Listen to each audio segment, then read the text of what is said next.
Shalom, selamat pagi, salam sejahtera bagi saudaraku yang dikasihi Tuhan. Apa kabar saudara? Semoga tetap baik ya, dan teruslah penuh semangat pengharapan di dalam Tuhan kita. Sebelum kita melanjutkan aktivitas pada hari ini, marilah kita meluangkan waktu untuk mendengar dan merenungkan firman Tuhan. Karena hanya firman Tuhanlah yang menjadi sumber kekuatan dan sumber hikmat bagi kita serta penuntun hidup yang benar kepada kita di dalam menjalani hari-hari hidup kita di tengah-tengah dunia ini. Sebelum kita mendengarkan firman Tuhan, marilah kita berdoa. Ya Allah Bapa yang Maha Baik, kami bersyukur atas penyertaan-Mu dalam kehidupan kami sampai pada hari ini. Kami yakin dan percaya, jika Tuhan melindungi dan memberkati kami pada hari-hari yang telah kami lewati, hari ini pun Engkau pasti menyertai dan memberkati kami. Karena itu Tuhan, kami serahkan seluruh kehidupan kami di dalam tuntunan kasih-Mu. Ajari kami untuk selalu dapat melakukan hal yang baik, yang berkenan kepadamu. Itulah sebabnya kami mau belajar dari firman Tuhan. Kami mau mendengarkan firman-Mu Bapa. Bukalah hati dan pikiran kami. Ajari kami untuk dapat mengerti firman-Mu dengan baik. Sehingga kami dimampukan menjadi pelaku firman yang baik di tengah-tengah kehidupan kami. Berfirmanlah Engkau ya Tuhan, sebab kami telah siap mendengar. Kasih karunia dan damai sejahtera dari Allah Bapa Tuhan kita dan dari anaknya Tuhan Yesus Kristus dan Roh Kudus menyertai saudara sekalian. Amin. Firman Tuhan untuk kita pada hari ini yang ditetapkan menurut Almanak HKBP Kamis 8 Mei 2025 tertulis dalam kitab Yesaya 9 ayat 3. Dalam bahasa Batak dan bahasa Indonesia demikianlah dikatakan. Ainunga di ponggolonho auga na apetu ibana, dohot batahi ni abarana, dohot lising-lising ni na mangadu ibana. Songon uju di ari Midian. Sebab kuk yang menekannya dan gandar yang di atas bahunya, serta tongkat si penindas telah kau patahkan, seperti pada hari kekalahan Midian. Demikianlah pembacaan firman Tuhan. Beberapa hari yang lalu kita masih mengingat renungan kita tentang Raja Ahaz yang tidak percaya kepada Tuhan, yang mengandalkan kekuatan dunia untuk menolongnya dalam berbagai masalah hidupnya. Dia mengalihkan hatinya, mengalihkan pikirannya hanya kepada dunia. Fokusnya kepada kekuatan yang bisa ia lihat dengan mata kepalanya. Saudara-saudara, hari ini pun kita melihat bagaimana penderitaan yang diakibatkan oleh kekeliruan. Bagaimana hati Ahaz membengkok dari Tuhan, mencari pertolongan dari yang lain, yaitu Raja Asyur. Ternyata Asyur yang dianggap dapat menolongnya dari berbagai masalah, tetapi justru Asyurlah yang membuatnya bersama-sama dengan seluruh umat menderita. Saudara-saudara yang dikasihi Tuhan, pengharapan kita di tengah-tengah dunia ini itu seakan-akan menguntungkan, tetapi sudah dapat dipastikan itu akan mengecewakan. Mengapa kitab Ibrani mengatakan iman adalah dasar dari segala sesuatu yang kita harapkan dan bukti dari segala sesuatu yang tidak kita lihat. Kita tidak tahu apa yang akan terjadi hari besok. Hari-hari yang akan kita lewati kita belum tahu. Apakah kita juga akan sampai kepada hari itu? Apa yang akan terjadi pada hari itu? Tidak ada satupun di antara kita yang mengetahuinya. Oleh sebab itulah firman Tuhan mengingatkan kita untuk tetap beriman, untuk tetap percaya. Sekalipun sekarang kita sedang berjalan dalam lorong kegelapan, seakan-akan tidak ada harapan. Tetapi ketika kita beriman, kita akan terus melangkahkan kaki kita di dalam lorong kegelapan ini, sampai kita menemukan suatu titik terang. Saudaraku yang dikasihi Tuhan, di dalam Tuhan tidak ada jalan buntu. Di dalam Tuhan tidak ada jalan gelap.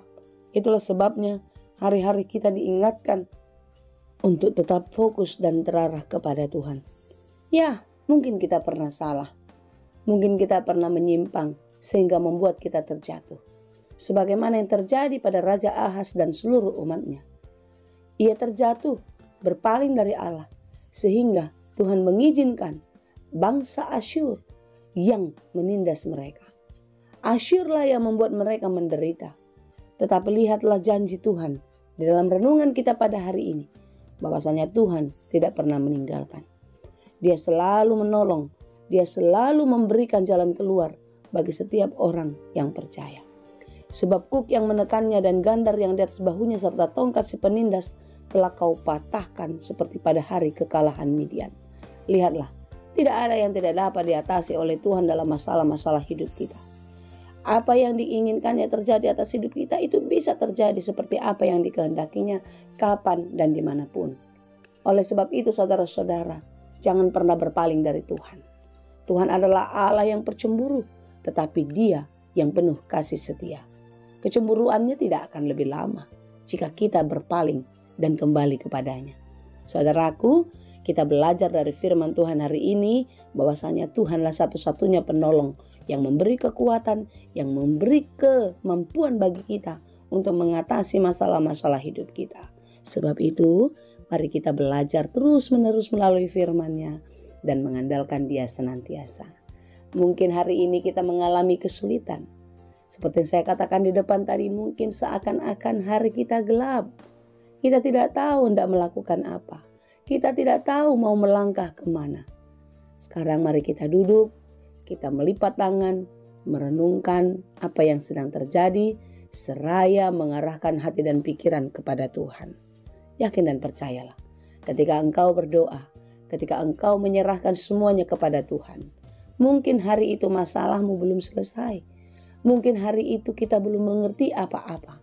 Tetapi ketika kita meletakkan dan menyerahkannya kepada Tuhan, yakin dan percayalah, ada hikmat dari surga yang akan memenuhi hatimu, yang akan memampukanmu mengatasi segala masalah, dan memampukanmu untuk tetap bertahan dan kuat menghadapi persoalan-persoalan itu. Sebab itu saudaraku yang dikasihi Tuhan, mari kita meletakkan harapan kita hanya kepada Dia. Sekalipun kita belum tahu ke arah mana kita hendak melangkah. Sejauh mana langkah kita untuk menemui titik terang itu. Iman adalah dasar segala sesuatu yang kita harapkan. Karena imanlah kita yakin kalau ada sukacita di balik masalah-masalah kita. Ada kelegaan di balik beban-beban yang sedang kita pikul saat ini. Imanlah yang memampukan kita untuk tidak takut menghadapi masalah. Iman adalah dasar dari segala sesuatu yang kita harapkan. Dan imanlah yang menjadi satu bukti untuk segala sesuatu yang tidak kita lihat. Kita akan melihat nanti ketika Tuhan telah menunjukkannya kepada kita. Karena itu bertahanlah. Tetaplah setia di dalam iman yang teguh kepada Tuhan. Andalkan Ia senantiasa. Karena Dia Allah yang perkasa, Allah yang maha kuasa, yang empunya kita semua. Tuhanlah yang menolong dan memberkati kita. Amin. Terima kasih Tuhan untuk firman-Mu. Terima kasih Bapa untuk pertolongan-Mu, untuk pembelaan-Mu atas hidup kami. Tuhan, tidak ada satupun masalah dalam hidup kami yang tidak Engkau ketahui. Tidak ada satupun beban kami yang tidak Engkau ketahui. Karena itu kami datang kepadamu Tuhan, untuk menyerahkan seluruh kehidupan kami. Tolong kami, mampukan kami untuk mengatasi setiap masalah kami.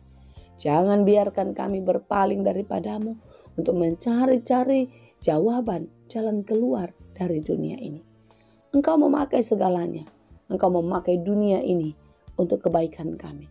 Engkau memakai orang-orang di sekitar kami untuk menolong kami. Karena itu kami mau semuanya ada di dalam kendali-Mu ya Tuhan. Bapa, apapun yang kami kerjakan hari ini, ajari kami melakukannya dengan baik di dalam takut akan Tuhan, sehingga pekerjaan kami tidak menjadi sia-sia dan setiap pekerjaan baik kami akan berhasil dan berbuah dengan baik. Terima kasih Tuhan. Kami serahkan seluruh keluarga kami, orang tua kami, anak-anak, biarlah semua kami di dalam penyertaan dan kasih setia-Mu. Dalam Yesus Kristus kami berdoa dan mengucap syukur.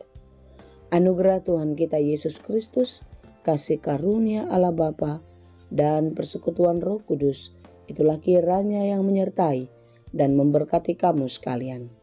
Amin.